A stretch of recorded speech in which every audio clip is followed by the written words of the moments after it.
ఓం అస్తోమ సద్గమయ ఓం తంసోమ జ్యోతిర్గమయ ఓం మృత్యోర్మామృతగమయ ఓం సర్వేషాం స్వస్తిర్భవతు ఓం సర్వేషాం పూర్ణభవతు ఓం సర్వేషాం శాంతిర్భవతు స్వస్తి ప్రజాభ్య పరిపాలయంతాం న్యాయేన మార్గేణ మహేషాం గోపాబ్రణేమ శుభమస్తు నిత్యం లోకా సమస్త నా గాయత్ర పరం మంత్రం నమస్తు పరదేవత నా హరేహ పరతస్రాత నానుతాత్ పాతకం పరం యస్మాత్ పార్థివదేహ ప్రాదుర్భూతేన భగవతి గురుణ సంతన మాంసి సహస్రం తస్మై సర్వజ్ఞ మూర్తే పిత్రే వాగర్తవ్య సంపకృతౌ వాగర్తవ్య ప్రతిపతే జగత పితర వందే పార్వతీ పరమేశ్వరం.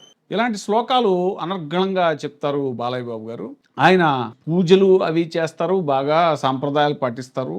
మరి అలాంటి వ్యక్తి భార్య లేకుండా భూమి పూజ చేశారు. అమరావతిలో బసవతారకం క్యాన్సర్ హాస్పిటల్ బ్రాంచ్ని ఓపెన్ చేయడానికి భూమి పూజ చేశారు. పక్కన ఆయన సతీమణి లేరు.